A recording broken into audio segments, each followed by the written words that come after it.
హల్లెలూయా, దేవునికి స్తోత్రం. దేవుడైన యేసుప్రభు వారు ఈరోజు మనకు పరిశుద్ధ గ్రంథం నుంచి ఇస్తున్న వాగ్దానము ఫిలిప్పీలకు రాసిన పత్రిక 4వ అధ్యాయం 7వ వచనం.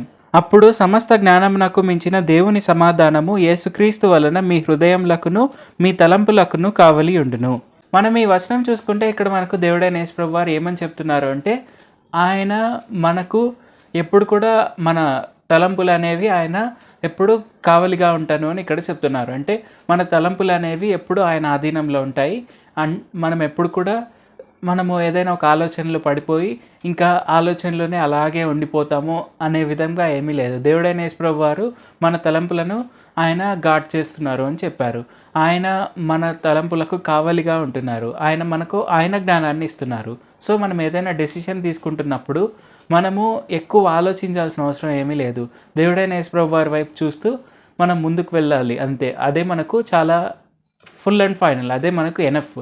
సో మనము ఓవర్ థింకింగ్ అనేది మనకు దేవుడైన యేసుప్రభు వారు రానివ్వను అని చెప్తున్నారు.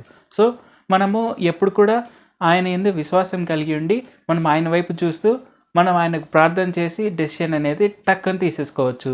అది ఎప్పుడు కూడా ఓవర్ థింకింగ్ కిందికి రాకుండా అది మనకు ఇమ్మీడియట్గా మనకు కరెక్ట్ డెసిషన్ అనేది వచ్చేస్తుంది. సో కొన్నిసార్లు ఏమవుతుంది అంటే మనము ఒక డెసిషన్ తీసుకోవడానికి మనము ఇది రైట్ అవుతుందో, ఇది రాంగ్ అవుతుందో, లేదంటే ఇలాగ చేస్తే ఈ విధంగా సక్సెస్ వస్తుంది, కొన్ని ఫెయిల్యూర్స్ చూడాల్సి వస్తుందేమో, లేదంటే ఈ విధంగా చేస్తే ఫస్ట్లో కొన్ని సక్సెసెస్ వచ్చిన తర్వాత మనకు ఫెయిల్ అనేది రావచ్చు. సో ఇలాగ ఉంటే ఎలాగా అని మనము గంటలు ఒకే డెసిషన్ మీద ఓవర్ థింకింగ్ చేస్తూ ఉండిపోవచ్చు. కానీ అలా కాకుండా మనం దేవుడైన యేసుప్రభు వారి వైపు చూసి మనం ఆయన చిత్తాన్ని ఎరిగాము అంటే మనము వెంటనే టక్కుమని ఒక సొల్యూషన్ అనేది తీసేసుకోవచ్చు. దేవుడైన యేసుప్రభు వారి యొక్క చిత్తాన్ని ఎరగడానికే మనం ఎప్పుడు స్ట్రైవ్ చేయాలి. అది మనకి ఇంపార్టెంట్. తప్పకుండా మనం అలాగ చేస్తే మన తలంపులు అనేవి పూర్తిగా ఆయన కంట్రోల్లో ఉంటాయి. అండ్ మనము కరెక్ట్ డెసిషన్ తీసుకోవడానికి దేవుడైన యేసుప్రభు వారు ఆయన సమస్త జ్ఞానాలకు మించిన జ్ఞానాన్ని మనకు ఆయన ఇస్తారు. సో ఈ విషయాన్ని మనం గుర్తుపెట్టుకోవాలి. ప్రార్థన చేసుకుందాం.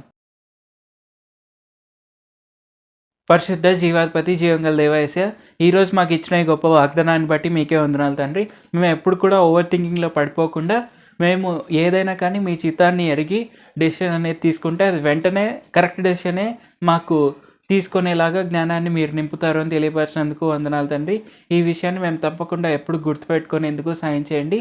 మేము ఎప్పుడు కూడా మేము కరెక్ట్ డెసిషన్ తీసుకుంటామా, ఒకవేళ డెసిషన్ తీసుకుంటే అది తప్పు అవుతుందా, లేదంటే ఇలాగ సక్సెస్ అవుతుందా, లేదంటే ఇలాగ ఫెయిల్యూర్ అవుతుందా, ఈ విధంగా నాకు ఇంత నష్టం వస్తుందా, లేదంటే ఇంత ప్రాఫిట్ వస్తుందా, ఇట్లా ఎక్కువగా మేము డీప్ ఆలోచనలో మునిగిపోకుండా ఉండడానికి మేము మీ వైపు చూడాలి అని మీరు మాకు ఈరోజు నేర్పించినందుకు మీకే వందనాలు తండ్రి.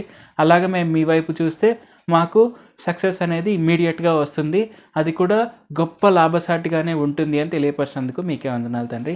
యేసు నామములో అడుగుచున్నాం తండ్రి. ఆమేన్. Thank you Jesus. దేవుడు మిమ్మల్ని ఆశీర్వదించును గాక.